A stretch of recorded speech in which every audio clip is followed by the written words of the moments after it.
Hi, I'm Maureen Paraventi, editor of Workplace Material Handling and Safety, and I'm talking today to Ted Hershey. Ted is product manager for Nilfisk, a leading global provider of professional cleaning products and services. Hi, Ted. Hey, Maureen, how are you doing today? I am well. How about you? I'm doing just fantastic. Thank you very much. Now, Ted, back in 2019, Nilfisk's Insights and Analytics team identified sustainability as being increasingly a priority for cleaning industry customers, a prerequisite rather than a perk. Now, can you elaborate on that? Yeah, well, absolutely. So, like most customers, in recent years, we've taken a much stronger look at our own personal sustainability goals. And we've really started to make decisions for our future based on them. Proper cleaning has all kinds of benefits that we all know about, health, safety, productivity, but cleaning products and cleaning equipment also contribute to your overall environmental impact. And I think, the biggest hazard associated really is with cleaning products, like detergents and sanitizers. These can contribute to both water and indoor air pollution. They degrade your environmental quality. And I think we really wanted to look at our goals and truly be able to offer cleaning solutions for a more positive overall environmental effect. Now, sustainability has been a part of the industry for years. It's become a big watchword. How has Nilfisk's approach to it changed over time?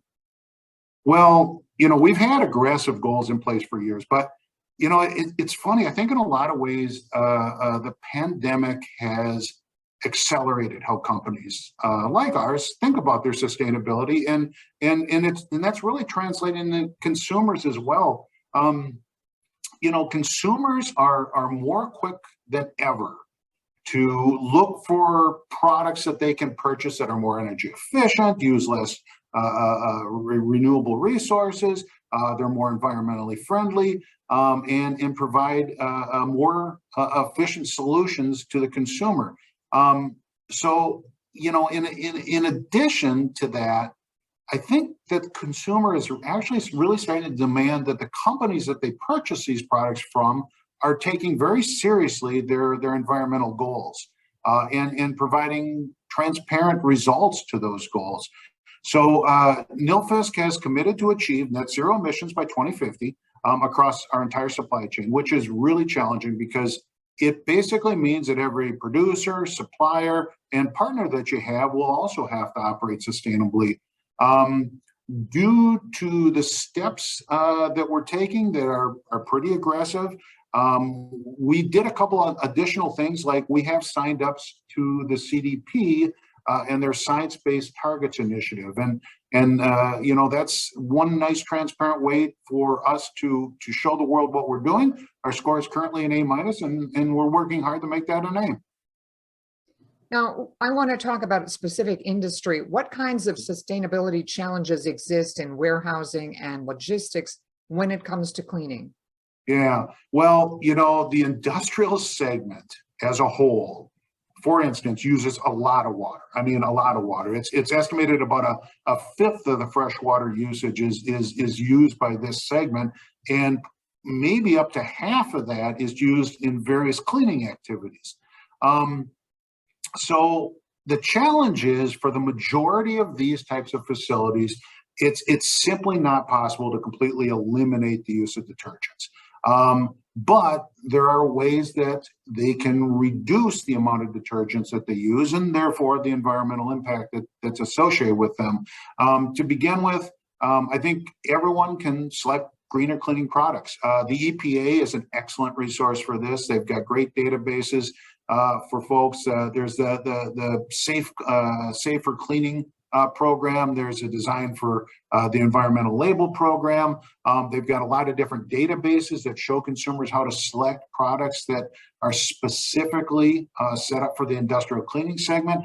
But in addition to that, I think we can use cleaning equipment that helps you reduce the use of these detergents as well. And a simple way to do that is to have a detergent management system.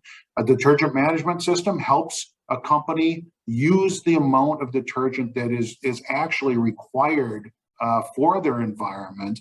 You know, a lot of cleaning equipment just always puts out the same amount of water and detergent no matter what the environment says. But having a detergent management system allows you to tailor that.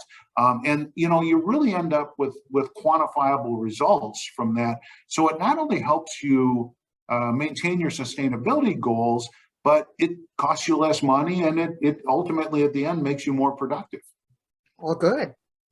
Ted, you've touched on this a bit, but I'd love to hear more about it. Nilfisk's product development teams have rolled out some sustainable technologies that use less water, energy, detergent.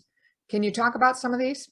Yeah, absolutely. Well, you know, the first one that comes to mind is EcoFlex. Now, EcoFlex is one of our patented systems, and it's been for years recognized as a lead in green cleaning technology. And you know, the brilliance of EcoFlex is that we've realized, and intuitively, I think our consumers do too, is that their environments are not uniformly soiled. Some areas are light traffic and very little contaminants, and other areas are extremely heavy traffic with a lot of different contaminants on it.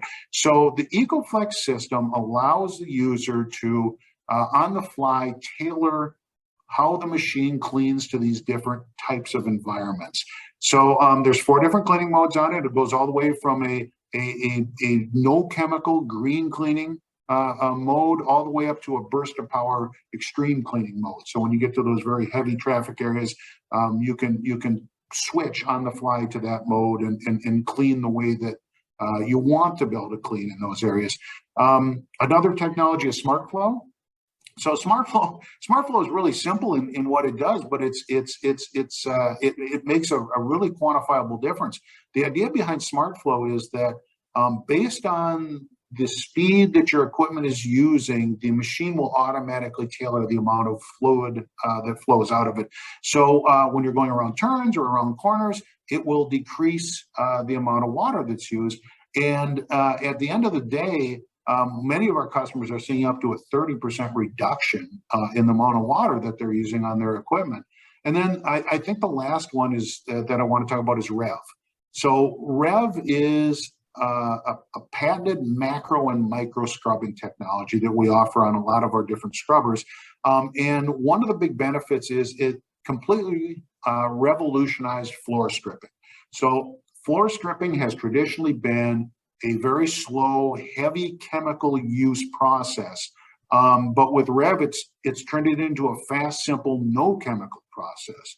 And beyond that, our machines that are equipped with REV also work great for normal daily cleaning as well, but with a much lower water flow. So it kind of serves 2 purposes. One, to be able to produce a stripping a solution that they didn't have before, and then the other one is it turns into a highly productive everyday cleaner for them.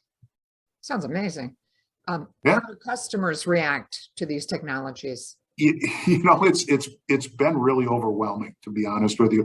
And I think the big thing about it is they're not only able to work towards their sustainability goals that they've set for themselves, but at the end of the day, when you use less water and you use less chemical, it makes you more productive. You know, much of our cleaning in this industry is based on how long your tank of water will actually last on the floor.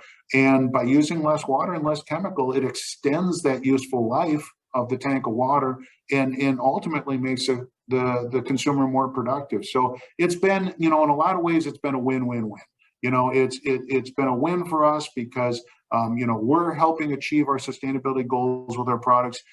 For the consumer, they're also being able to achieve their sustainability goals. And then, you know, the second benefit of that is it's costing them less money and making them more productive. In order to help reduce waste, Nilfisk does something interesting. It refurbishes and recycles some of its machines. Now, how does that work? Yeah, no, this is true. So as part of our goals and really our focus on the circular economy, we've developed take-back programs in many of our markets. So The goal of these programs is to refurbish cleaning equipment that may have been part of a lease or a rental system, rather than just disposing of them in the landfill, which was very common many years ago, I think, for a lot of companies. And by having these take back programs and refurbishing the equipment, we're able to really effectively extend their useful life, which is important to us. And then for machines that simply have gotten to the point where they cannot be refurbished, we fully dismantle with full traceability all of the components like metals and plastics and batteries and electronics for recycling. Wow, that sounds like a big operation. Yep. I'm curious now, achieving long-term sustainability, as we mentioned at the top of this conversation, is a big focus for companies these days. What recommendations do you have to enable long-term sustainable cleaning operations? Someone comes to you and says, this is what I want to do. Where do you start with that? Well, that's a really good question. So for starters, I would recommend people buy high quality equipment. If you're working in a tough industrial environment, you need to make sure that your equipment is designed to work in that environment. If it's not, you're going to end up having to replace the equipment. You're going to have to end up having to repair the equipment all the time. You're going to end up spending a lot of money on these, and ultimately, at the end of the day, investing in high quality equipment helps you reduce your overall waste. The other thing is, we always tell people, make sure you maintain your equipment. The equipment is designed to work in these environments. Make sure that you maintain it so that you're getting the benefits that you set out to get. I mean, we all have goals for how we want to be able to sustainably operate, but we also want to make sure that we're productive and we actually clean our facilities, and maintaining your equipment properly will help you achieve both of those things. I think that another one is make sure that the operators of the equipment properly know how to use the equipment. So some of the technologies I mentioned, something like EcoFlex, great benefits, but and they're simple to use, but the operator still has to know how to use them and how to be able to switch between the modes in different environments. So, making sure that your users are properly trained and know how to use the equipment in the way that it was intended. And then, I think this is kind of a big one. At the end, when you're purchasing different types of cleaning products and equipment, choose an equipment provider that has sustainability goals that match what yours are. Most of us try to be transparent and tell everyone what we're doing. And if that's important to you, select providers that match the goals that they have to the goals that you have. Well, Ted, thanks for the information. Do you have anything you'd like to add? No, this was great, Maureen. I really appreciate the time with you. I learned a lot, and I have a sudden impulse to clean my house. I don't know. Excellent. Well, I've got the equipment for that. Okay. Thanks for watching, Ted. Thanks for talking with us. Absolutely. If anyone would like to know more about Nilfisk and its products and services, visit www.nilfisk.com.